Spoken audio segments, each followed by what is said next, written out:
তার আমলনামায় দেওয়া হয়। আল্লাহর পয়গম্বর আরো বলেন, কোন ব্যক্তি যদি আল্লাহর কোরআনকে বিশুদ্ধ তেলাওয়াত করে, তার মানে মাখরাজ থেকে অক্ষরগুলি উচ্চারণ করেছে, সিফতে লাযিমাও আদায় করেছে, সিফতে মুহাসসানাও আদায় করে অনেক সুন্দর সুদরিত কণ্ঠে বড় বিশুদ্ধতার সঙ্গে যারা আল্লাহর কোরআন তেলাওয়াত করে, বন্ধুরা আমার, তাদের ব্যাপারে পয়গম্বর বলেন প্রত্যেকটা অক্ষরে তাদেরকে 70টা করে নেকি দান করা হয়। আর যদি কোনো মুসলমান কোনো তেলাওয়াতকারী এমন হয় কিছু শব্দগুলি শুদ্ধ তেলাওয়াত করে আর কিছু শব্দ বিশুদ্ধ তেলাওয়াত করে, মিলে ঝুলে তেলাওয়াত করে, পয়গম্বর বলেন আল্লাহ পাক তার বান্দাকে জিতাবার জন্য প্রত্যেকটা অক্ষরে 40টা করে নেকি আল্লাহ পাক দান করে দেয়। মুহতারাম হাজিরিন, কোরআনে পাকের তিলাওয়াত রবের সাথে কথা বলার যোগ্যতা, রবের সাথে সম্পর্ক করার এই সুন্দর সিস্টেম, নেকি আসতেছে হয় 10, না হয় 40, না হয় 70। শুধু কি তাই না, যতই কোরআনের তেলাওয়াত করি জীবন চলার পথে বাঁকে বাঁকে অপরাধের কারণে আমার অন্তরে যে গুনাহের ময়লাগুলি পড়েছিল, যেই মরিচিকাগুলি পড়েছিল, পৃথিবীর কোনো কিছু দিয়েই পরিষ্কার করার কোনো সুযোগ নেই, অথচ এই মরিচিকা দিয়ে আল্লাহর জান্নাতে ঢোকারও কোনো কায়দা নেই। সেই মরিচিকা পরিষ্কার হয় কোরআনে পাকের তিলাওয়াতে। সেই অন্তরের গুনাহের মরিচিকা নিট এন্ড ক্লিন হয়ে যায় কোরআনে পাকের তিলাওয়াতে। মুসলমান ভাইরা আমার, শুধু এতটুকু নয়, একদিক থেকে অক্ষরে অক্ষরে নেকি, এরপরে বন্ধুরা আমার অন্তরের গুনাহের ময়লা পরিষ্কার। 3 নম্বরে কোরআনে পাকের তিলাওয়াত যত বাড়তে থাকে রব্বুল আলামিনের সঙ্গে বান্দার তত প্রেমের সম্পর্ক, মহব্বতের সম্পর্ক বাড়তে থাকে। বান্দা যখনই কোরআন তেলাওয়াত করে, এই বান্দা আল্লাহ পাকের কত প্রিয় হয়। যখন শুদ্ধ তেলাওয়াত করে, পৃথিবীর যেই জায়গায় কোরআনে পাকের শুদ্ধ তেলাওয়াত হয়, আসমান থেকে রহমতের ফেরেশতা বন্ধুরা আমার ওই জায়গায় আগমন ঘটতে থাকে। কাতারে কাতারে ফেরেশতা এসে বন্ধুরা আমার সেখানে তাদের নুজুল হয়। বন্ধুরা আমার, আল্লাহ পাকের মহব্বত বাড়তে থাকে। তালিউল কোরআন আল্লাহ পাকের বড় প্রিয়। এক হাদিসের মধ্যে এসেছে 5 প্রকারের মানুষের জন্য বন্ধুরা আমার আল্লাহর জান্নাত পাগল। আমরা প্রত্যেকে আল্লাহর জান্নাতে যাওয়ার জন্য পাগল। আমরা প্রত্যেকে আল্লাহর জান্নাতে যাওয়ার জন্য প্রত্যেক দিন সকালবেলা এবং সন্ধ্যাবেলায় আল্লাহর কাছে দোয়া করি, আল্লাহ জাহান্নাম থেকে মুক্তি দাও, আল্লাহুম্মা আজিরনি মিনান নার, আল্লাহ আমাদেরকে জান্নাত দাও, আল্লাহুম্মা আদখিলনাল জান্নাহ, আল্লাহুম্মা ইন্না নাসআলুকাল জান্নাহ ওয়া নাউযু বিকা মিনান নার ইয়া খালিকাল জান্নাতি ওয়ান নার। কত রঙের কত ঢঙ্গের শব্দ দিয়ে দিয়ে জাহান্নাম থেকে মুক্তি চাই, আল্লাহর জান্নাতে ঢুকতে চাই। পৃথিবীর প্রত্যেকটি মানুষ আল্লাহর জান্নাতে যাওয়ার জন্য পাগল, কিন্তু রহমতে আলম সাল্লাল্লাহু আলাইহি ওয়াসাল্লাম বলেন ইন্নাল জান্নাতা তাশতাকু ইলা 5 নাফার, 5 শ্রেণীর মানুষের জন্য খোদ আল্লাহ পাকের জান্নাত নিজেই পাগল। আমরা জান্নাতে যেতে চাবো না, ওই কাজগুলি করতে চাইলে জান্নাত আমাকে পাওয়ার জন্য আল্লাহর কাছে দরখাস্ত দিই। সুবহানাল্লাহ বললেন না ভাইজান?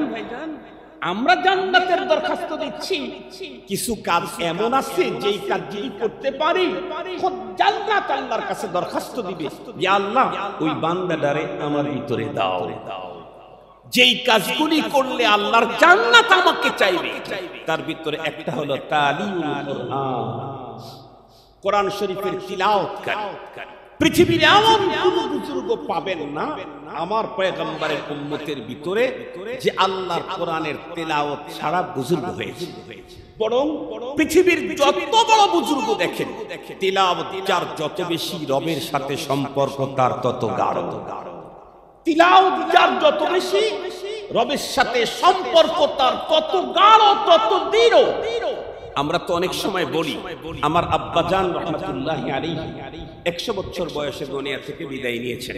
আব্বাজান, আমরা তার 8 ছেলে, আমরা 8 ভাই আলেম। এবং আল্লাহ পাকের মেহেরবানিতে 8 ভাই এখন পৃথিবীতে বেঁচে আছে। আব্বা আম্মা কেউ বেঁচে নেই। আম্মা জান গত বছর ডিসেম্বরের 25 তারিখে দুনিয়া ছেড়ে চলে গেছে। আমরা 8 ভাইয়ের ভিতরে হাফেজে কোরআন আছে, শেখুল হাদিস তো কয়েকজন, সিনিয়র মুহাদ্দিস কয়েকজন, খতিব কয়েকজন, মাঠে ময়দানে বয়ান করে তাও 4-5 জনের মতো। 4 জন তো আমরা মাঠে ময়দানে বয়ান করি।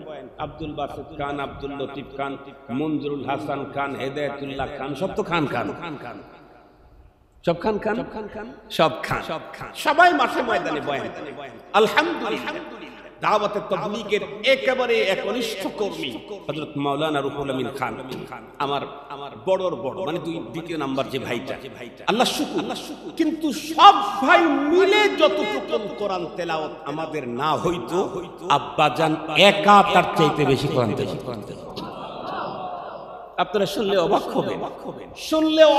হবেন, আমার আব্বাজান রাহমাতুল্লাহি আলাইহি উনি বাইয়াত হন নাই, বাইয়াত না হয়ে বাংলাদেশের অনেক বুজুর্গরা শুধু চেহারা দেখেই খেলাফত দিয়েছে। তার মধ্যে যাত্রাবাড়ি হযরতে আব্বাজানকে দেখেই খেলাফত দিয়ে দিয়েছে, আব্বাজানকে দেখেই শুধু খেলাফত দিয়েছেন। অনেক আব্বাজান রাহমাতুল্লাহ আলাইহি দিয়েছেন খেলাফত। আব্বাজান সবসময় কোরআনে পাকের তিলাওয়াতেই লেগে থাকতেন, সব সময় কোরআন শরীফের তিলাওয়াত করতেন। মুহতারাম হাজিরিন, কোরআনে পাকের তিলাওয়াত কেমনে করতেন আপনারা শুনলে অবাক হয়ে যাবেন। আমরা তো শুধু তিলাওয়াতটাই করতে পারি না, সারা বছরে এক খতম হয় না, রমজান মাসে 5 খতম হয় না, 3 খতম হয় না, 1-2 খতম হয়। আমরা হাফেজ সারা যারা 1-2 খতম হয়, কখনো 3 খতম হয়। যদি আল্লাহর ঘরে থাকার সুযোগ আসে তখন একটা মনের ভিতরে একটা জোয়ার তৈরি হয়, আবেগ তৈরি হয়, সবাই হারামাইন শরীফ এনে কোরআন শরীফ তেলাওয়াত করে। তখন মনে হয় না 3 খতম দিয়েই যাব।